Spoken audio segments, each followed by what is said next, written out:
இறையேசுவில் அன்பார்ந்த உடன் விசுவாசிகளே, ஆசீர்வாதமான அந்த காலை வேளையிலும் நம்முடைய பிதாவாகிய தேவனிடமிருந்தும் குமாரனாகிய கிறிஸ்துவனிடமிருந்தும் உங்கள் யாவருக்கும் கிருபையும் சமாதானமும் உண்டாவதாக. ஆமேன்.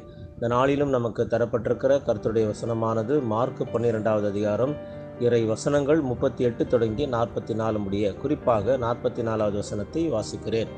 அவர்கள் எல்லாரும் தங்கள் பரிபூர்ணத்திலிருந்து எடுத்து போட்டார்கள், இவளோ தன் வறுமையிலிருந்து தன் ஜீவனுக்கு உண்டாயிருந்ததெல்லாம் போட்டுவிட்டாள் என்றார் என்பதுவே. அன்பார்ந்த தேவனுடைய பிள்ளைகளே, மறைநூல் அறிஞர்களை வெளிவேடக்காரர்கள், கடும் தண்டனை தீர்ப்புக்கு ஆளானவர்கள் என்கிறார் ஆண்டவராகிய இயேசு கிறிஸ்து. கண்ணால் காண்பதும் பொய், காதால் கேட்பதும் பொய், தீர விசாரிப்பதும் பொய், நான் நானாக இருப்பதே மெய் என்கிற கூற்றே இன்றைய வேத பகுதியின் பொருளாகிறது. அந்த ஏழை விதவை மற்றவர்களின் பார்வை பற்றி கவலைப்படவில்லை.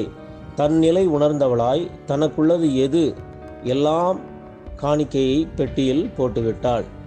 ஆனால் வெளிவேடக்காரரின் எச்சரிக்கையும் அந்த விதவை பெண்ணின் மனநிலையும் கொண்டு நாம் வாழ இன்றைக்கு அழைக்கப்பட்டிருக்கிறோம்.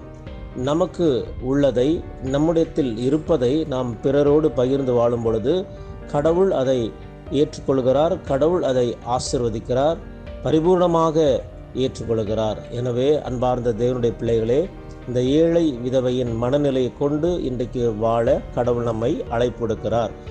அவ்வாறு வாழும் பொழுது நாம் ஆண்டவரிடத்திலிருந்து நிறைவான ஆசீர்வாதத்தை பெற்றுக்கொள்ள முடியும்.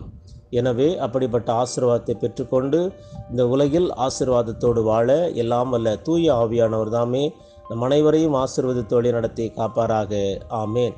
எல்லா புத்திக்கும் மேலான தெய்வீக சமாதானம் உங்கள் இருதயங்களையும் சிந்தனைகளையும் கிறிஸ்து இயேசுவுக்குள் காத்துக்கொள்வதாக. ஆமேன். God bless you all.